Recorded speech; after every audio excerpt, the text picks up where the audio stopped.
My older brother convinced our dying grandfather to change his will, telling him I was too irresponsible for an inheritance. He got the family farm worth $2 million while I got nothing. Grandpa died believing I was a disappointment. 5 years later, I bought the farm at auction after my brother lost everything, and found something hidden in the barn that Grandpa left just for me. I'm Noah, 35 years old, male, and I can still smell the ICU, bleach and stale coffee and the plastic tang of fear every time I think about my grandfather. Walter. Everyone else called him Walt. I called him Pops because he hated it and laughed anyway. He raised me on the family farm outside Ames, Iowa, after my dad's heart attack dropped him in a grocery store aisle when I was 12. Pops taught me how to hold a calf's jaw so it wouldn't choke, how to set a fence post by feel, and how to listen to weather like it was speaking directly to you. He was a quiet man with a pocket knife and a blue bandana forever staining his jeans. He'd say I had steady hands, and only later would it matter that he stopped saying it out loud. My older brother, Dylan, 38 years old, male, was the opposite of steady. Dylan could convince a brick wall to move and then scream at it when it didn't bleed.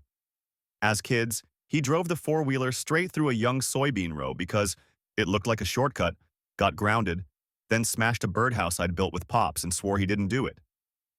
When Mom, Janet, 59 years old, female, tried to referee, he'd cry, like actual tears, and curl around her leg until she caved. He was a storm. I was a fence post. Our whole childhood could be summed up by that dynamic. Dylan crashes something, Dylan lies, Dylan sobs, everyone tiptoes. I fix it quietly with a hammer and whatever nails we had left. By the time Pops got sick, Dylan had already burned through a couple of careers and a marriage. He sold cars because he was good at sounding like your new best friend, then got fired for inventory confusion, which is a generous way of saying he was slippery. He tried flipping houses and sprayed champagne over a rotted floor joist as if confetti could hold it up. When money got tight, he borrowed from everyone and paid back no one. He'd text me at 2 a.m., "Bro, emergency," and it usually meant he'd dented someone's truck. The night the hospital called, I drove in my work boots because I didn't even think to change. Dylan showed up in a suit. That detail sticks to me like burrs. He walked straight past me, tossed his empty coffee cup so hard at the trash can it bounced off and skittered under a chair. He didn't pick it up. He hugged Mom too long and glared over her shoulder like I was an infection. Pops lay there with the machines whispering awful secrets. He lifted his wrist for me. I held his hand and felt the tremor in his fingers. He squeezed. Dylan hovered, then asked the nurse, too loudly, too cheerful, about visitor limits for immediate family and, like, decision-makers. When the nurse left, he leaned close to Pops and said, "We're going to take care of everything, okay? You don't need to worry about distractions." I was the distraction. In the waiting room, Dylan ripped a tacked-up photo of a smiling patient from the corkboard and crumpled it in his fist, then smoothed it and pinned it back like nothing happened. He stared at his own reflection in the vending machine glass, practicing faces. I pressed my forehead to the wall and counted the tiles to keep from losing it. Pops had always told me to keep my temper in my pocket. I did. I kept it so well I didn't see Dylan digging for it. That night felt like the hinge my life swung on, the sound of a door closing, the echo in an empty room. I didn't know it yet, but somebody had already hidden a key. The thing about Dylan, 38 male, was he never wasted time. If there was a crack in the foundation, he'd shove a crowbar in and widen it until the whole damn house tilted his way. In those final weeks before Pops died, I noticed changes. Pops had always called me his right hand, but then Dylan started whispering things to him when I wasn't in the room. I'd walk in and conversation would stop mid-sentence, Dylan smiling too wide, Pops' eyes darting like he'd been caught cheating on a test. One night, I heard Dylan outside the hospital room on the phone with Mom, Janet, 59, female. His voice dropped into that syrupy fake calm he used when he was up to something. "He's not responsible, Mom. You know it. Pops knows it. We can't risk him screwing this all up." Then, sharper. "Trust me, this is the only way to protect the farm." That farm wasn't just dirt and wood to me. It was mornings with Pops teaching me how to braid baling twine, nights lying on the roof of the barn watching storms crawl in. It was our family's heartbeat. Dylan treating it like a poker chip made me want to put my fist through drywall. When Pops slipped into one of his clearer moments, I sat by his bed. His eyes found mine, watery but sharp. "Steady hands," he whispered, almost like muscle memory. I smiled. "Always, Pops." Before I could say more, Dylan walked in, holding papers and a pen like a magician about to pull a trick. "Grandpa, we need to finalize everything so you can rest easy," Dylan said, his tone falsely reassuring. "You want to make sure the farm is in capable hands." He shot me a look that was pure acid. I tried to protest, but Pops squeezed my wrist weakly and said, "It's okay, Noah. It's okay." My throat burned with words I couldn't say. I wanted to scream that Dylan had never held on to anything longer than a six-pack, that Pops was being manipulated. But the man who taught me patience and grit lay there, dying, believing the lies. When Pops passed 2 days later, Dylan strutted at the funeral like he was the rightful heir to a kingdom. He hugged people too long, slapped backs too hard, said things like, "Pops trusted me with everything. He knew who could handle responsibility." I stood there in my suit, hands shaking inside my pockets. Every condolence felt like another nail sealing me in a coffin of someone else's story. People whispered, "Such a shame Noah never stepped up," and Dylan nodded solemnly, like he agreed. The will was read a week later. Dylan got the farm, all 200 acres worth $2 million. I got nothing. Pops had signed the papers Dylan shoved in front of him, probably thinking he was sparing me a burden. But the words seared into my brain weren't from the will. They were from Pop's last lucid smile when he said, "Steady hands." He died believing I wasn't. That betrayal didn't hit all at once. It sank in slow, like frost creeping across a window. By the time winter ended, my grief had calcified into something else. A vow. Dylan had stolen my inheritance, my reputation, and the last memory Pops left me. One day, I was going to take it all back. Don't forget to subscribe. Dylan didn't just inherit the farm. He inherited the stage, and he played his role like a carnival barker with the crowd eating peanuts. Within a month of Pop's funeral, he'd rebranded the place. New signs at the end of the driveway, Dylan's legacy farm. The arrogance burned hotter than the July sun. He started giving tours like it was a zoo, charging people $20 to experience authentic farm life.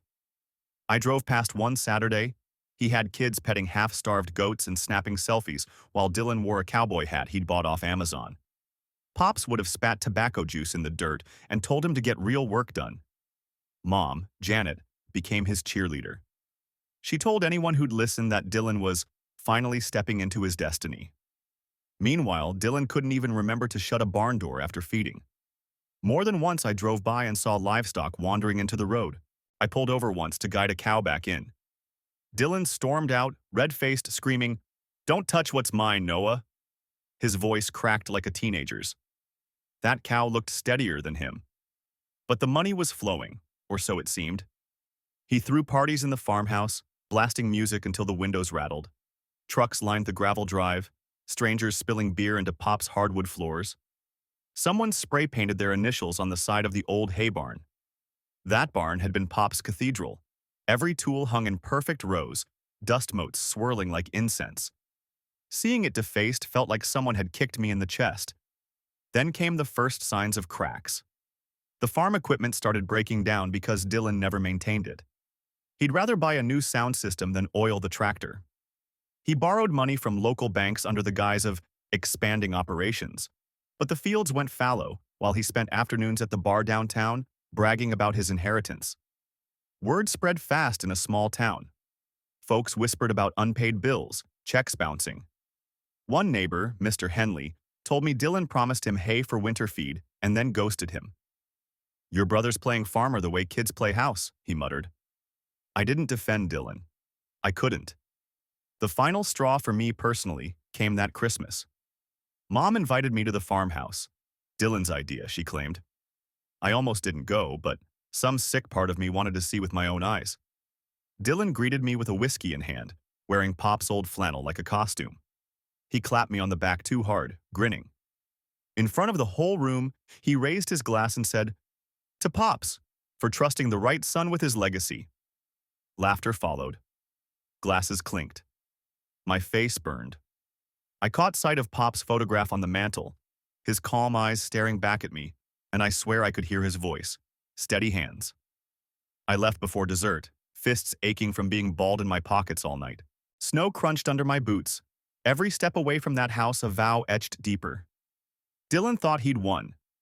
But what he didn't see was the farm itself turning against him, the land rejecting him like a bad graft. And land, unlike people, doesn't forget who tended it with steady hands. By the third year after Pops passed, Dylan's kingdom was cracking wide open. The farm that was supposed to be his legacy was bleeding money. Fields went unplanted. The tractors sat rusting, tires flat, like tombstones of a better time. But Dylan still strutted around town in that damn cowboy hat, swiping credit cards for drinks he couldn't afford. I started hearing things. Whispers at the feed store. Mr. Henley told me Dylan stiffed him again, this time for fencing supplies. A farmhand quit mid-season and told everyone Dylan paid him in checks that bounced twice. Bankers stopped taking his calls. Mom, Janet, defended him to the end, repeating his excuses like gospel. He's just going through a hard patch. Farming is unpredictable. No, Dylan was unpredictable. Farming is steady. Hard, but steady. The meltdown came in the ugliest way. One hot July night, I got a call from Sheriff Daniels. "Noah, you might want to come down here." His voice was low, embarrassed almost. Dylan had been picked up outside O'Malley's bar, drunk, screaming at strangers that he was the rightful heir and throwing punches at shadows. When I arrived, he was sitting on the curb in handcuffs, shirt ripped open, Pop's old flannel stained with beer and sweat. He saw me and started thrashing like a hooked fish. "This is your fault, Noah. You poisoned him against me. You always thought you were better." Spit flew from his mouth. His eyes were wild, bloodshot. It didn't even sound like my brother anymore. It sounded like something hollowed him out. The sheriff leaned close and said, "We're cutting him a break this time, but the banks aren't going to be so kind." And they weren't. By autumn, foreclosure notices were plastered on the farmhouse door. Dylan tried to fight it, but the debts had piled too high. He'd mortgaged Pops's land 3 different times to cover his mess. Mom finally stopped picking up my calls. Maybe she couldn't face the truth, or maybe she didn't want to. The auction notice hit the papers that winter.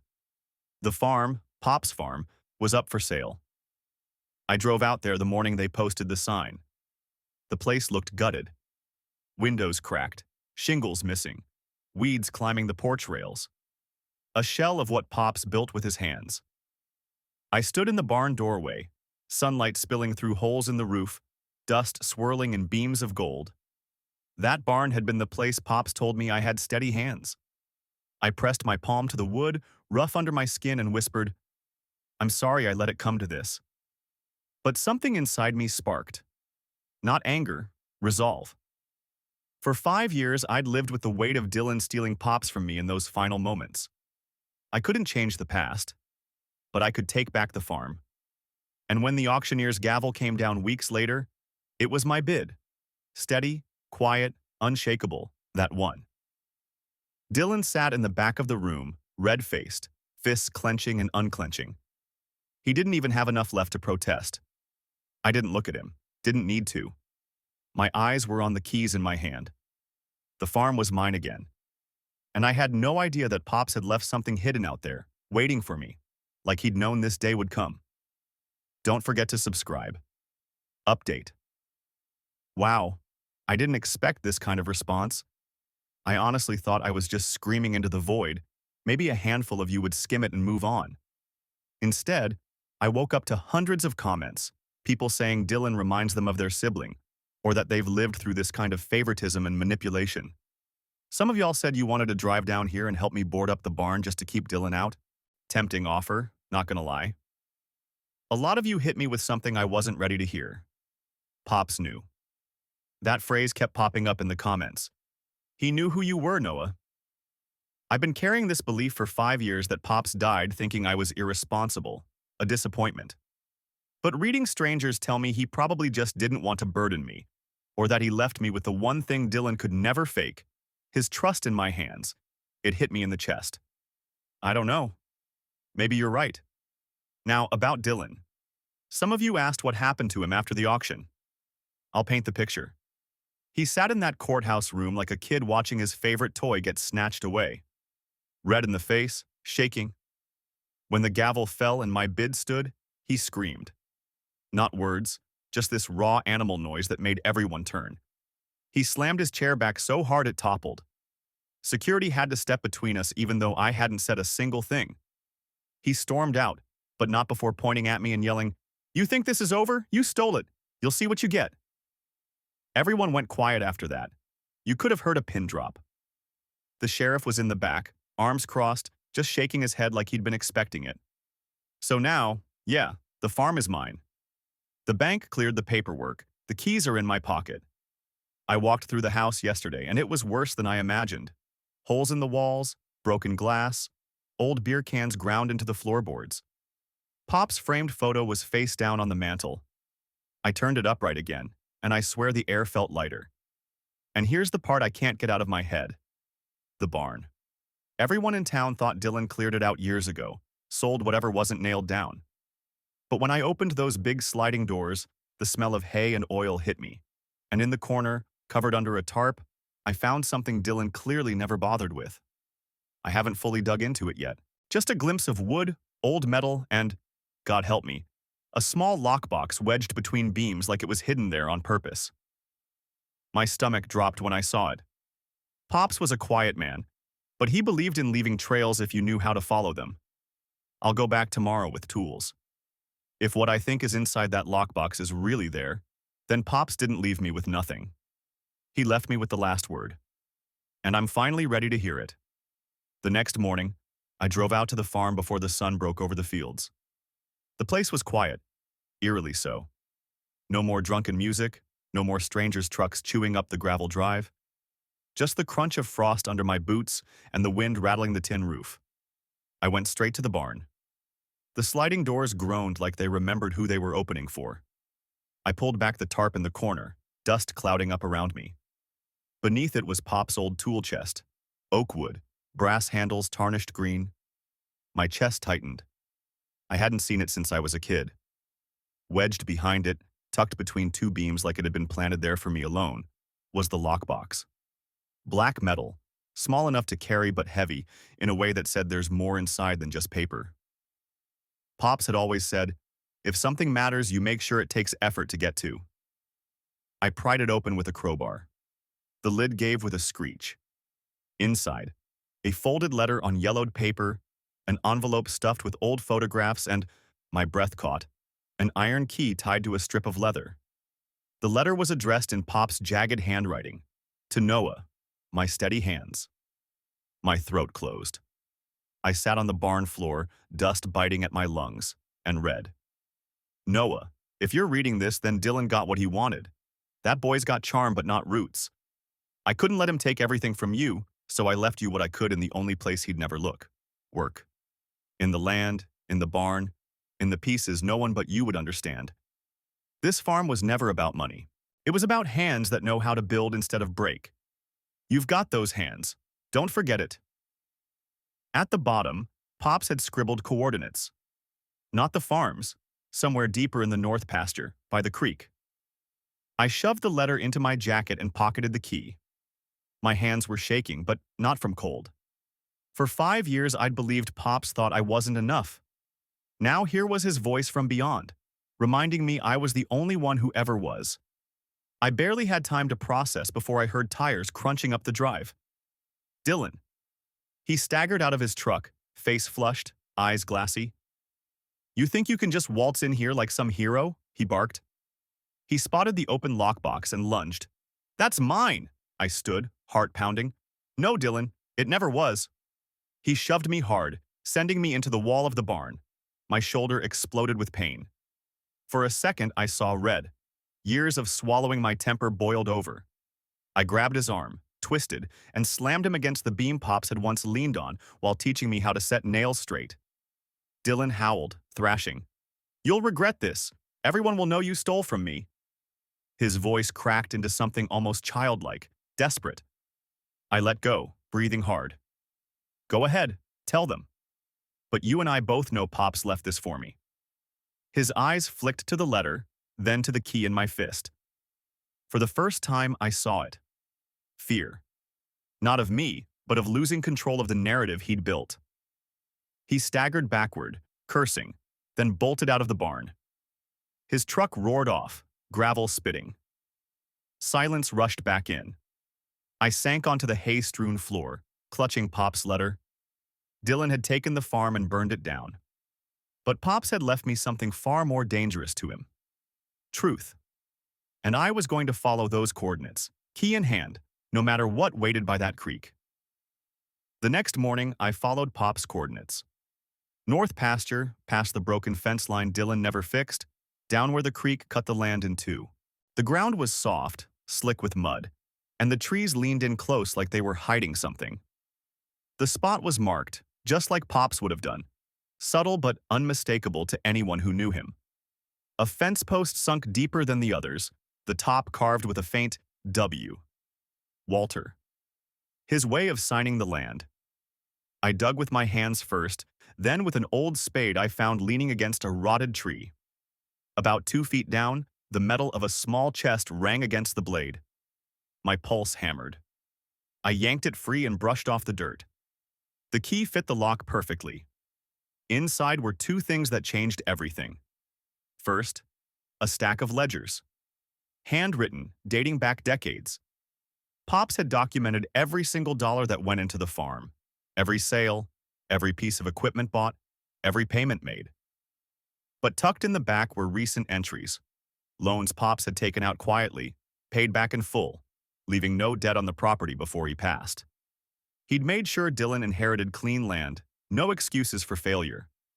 Dylan couldn't blame old debt. This collapse was all him. Second, a packet of signed letters. Pops had written statements, witnessed and notarized by his old lawyer, explicitly saying his original wish was for me to inherit the farm, but he didn't want to burden me while I was still building my own life. He wrote, "If Dylan cannot keep this farm alive, it belongs to Noah, who knows the land with steady hands." I sat in the mud with those papers, shaking. Pops hadn't abandoned me. He had set up a failsafe, a message for when the land came back to me, as if he knew Dylan's storm couldn't last forever. That night, I scanned everything, made copies, and locked the originals in a safe deposit box. And then I planned. Because Dylan wasn't going quietly. Within a week of the auction, he started showing up at the property. Not working, just circling in his truck, windows down, blasting music, screaming curses into the night. One morning I woke to find tire tracks carved deep into the pasture. "Thief" spray painted on the barn door. I didn't call the sheriff. Not yet. Revenge deserved more than paperwork. I waited until the next time he showed up drunk, pounding on my farmhouse door, yelling loud enough to wake the dead. He tried to shoulder it open, but I let him, because inside, on the kitchen table under a lamp, I'd laid out copies of Pop's letters and ledgers. When Dylan stumbled in, red-eyed and stinking of whiskey, he froze. His gaze dropped to the documents. He knew instantly what they were. "You're lying," he rasped, but his voice cracked. I leaned back in Pop's old chair, calm, steady. "No, Dylan, this is the truth. You didn't just lose the farm, you burned it, and Pops knew I'd be the one to rebuild it." He lunged, grabbing at the papers, but I snatched them back and slammed them against his chest. "Go ahead, read them. Every word is his. Every word proves you were never the chosen one. Just a stopgap, a placeholder, a storm that blew itself out." His face crumpled. Rage, denial, grief, all twisting together. He let out this strangled scream and swept everything off the table, breaking a lamp, glass shattering at our feet. He punched the wall, split his knuckles, then turned on me with tears streaming. "You think you win? You'll always be nothing," he shouted, voice hoarse. I didn't flinch. "Then why did he leave this for me, Dylan? Why did he trust my hands, not yours?" He stared at me, chest heaving, then bolted out into the night, leaving blood smears on the doorknob. I knew then it was over. Dylan had nothing left, not the land, not the money, not even the lie. And for the first time since Pops died, I felt steady again. Update 2. I didn't expect to be back this soon, but holy hell. Things escalated faster than I imagined. First, thank you again to everyone who's been following this saga. Some of y'all had me laughing with your comments. Plot twist: the cows rise up and claim the farm nearly killed me, while others left me sitting in silence, staring at my grandfather's photo, realizing I've been carrying ghosts that weren't even mine. So here's where we're at. Dylan lost it. Like, completely lost it. I laid Pop's ledgers and letters out on the table like bait, and Dylan walked right into the trap.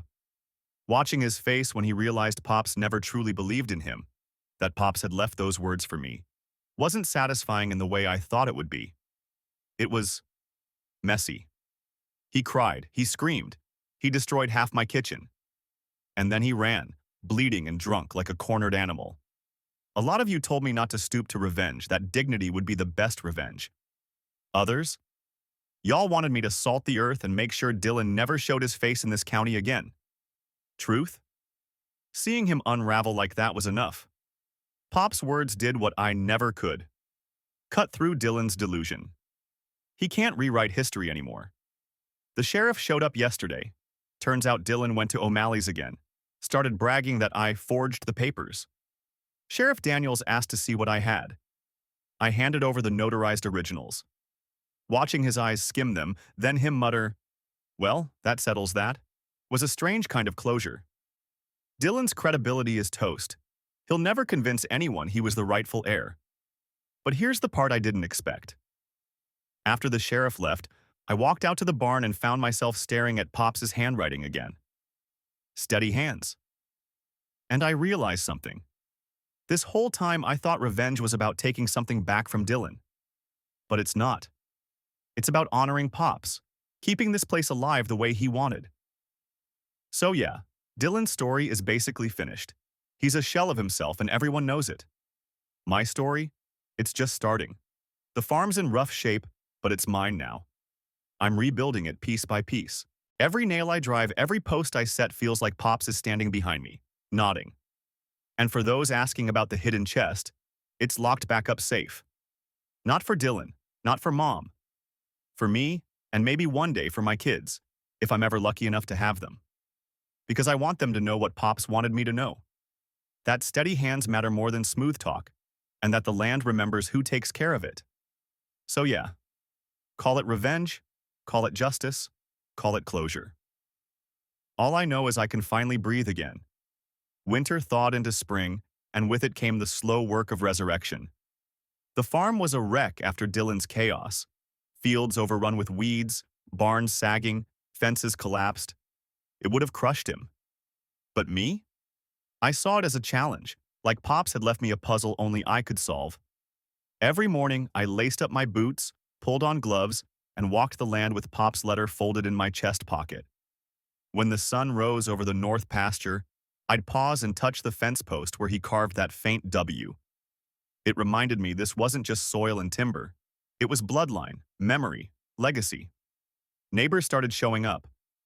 First was Mr. Henley, carrying a bucket of nails. He didn't say much, just set them down and said, "Your grandfather helped me mend my roof in '92. Figured I owed him one." Then it was the Harris boys with their tractor. Soon, a quiet army of old-timers and kids I grew up with started pitching in. Everyone had a Pop story. Everyone owed him something. Meanwhile, Dylan spiraled. I heard through town he'd been kicked out of his apartment for punching holes in the drywall. He crashed at Mom's, but even she couldn't shield him anymore. People had stopped buying his lies after the sheriff confirmed the letters. When he tried to talk big at the bar, folks just looked at him with pity, not respect. For Dylan, pity was worse than hate. One night, I caught him sneaking onto the property. I'd just finished repairing a barn window when I saw headlights creeping up the drive. Dylan stumbled out, bottle in hand, and started shouting at the fields like they'd betrayed him. It should have been mine. He promised me. I walked out onto the porch. Didn't raise my voice, didn't threaten. Just stood there, steady. "Go home, Dylan." He staggered, rage twisting his face, but he didn't come closer. Maybe he saw something in my stance, something Pops had put there long ago. He spat into the dirt, muttered something I couldn't catch, then drove off into the night. I haven't seen him since. Days rolled into weeks, and the farm began to look like itself again. Fresh paint on the barn, cows grazing in pastures with solid fences, tractors humming instead of rusting. It wasn't perfect, not yet, but it was alive. One afternoon, while clearing out the attic, I found an old photograph of Pops and me. I couldn't have been more than 10, holding a hammer too big for my hands while Pops crouched beside me, smiling with that quiet pride he never wore for Dylan.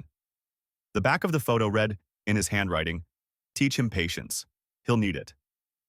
I sat on the attic floor and cried. Not angry tears, not bitter ones, just release. For 5 years I thought Pops had left me behind. But in truth, he'd trusted me all along. Dylan got the farm on paper. I got the farm in spirit. And now, I had both. Summer came in hot and green. By then, the farm looked less like a battlefield and more like home again.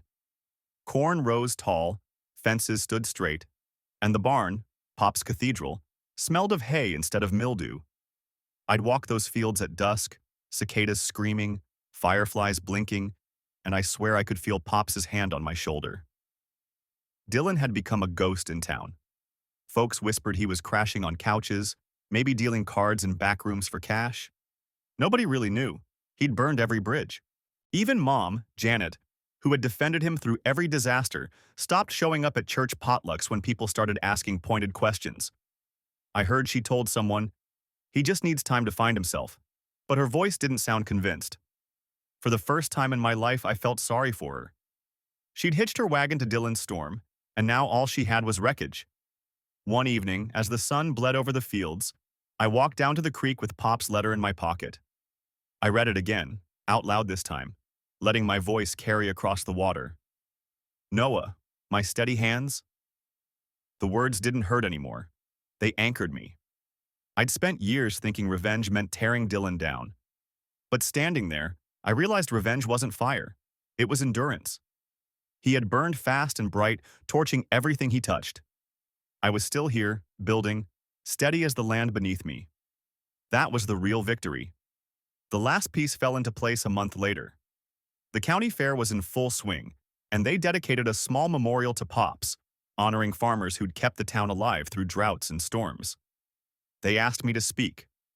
My palms sweated like a kid, but when I stepped up, I didn't think about Dylan or the stolen years.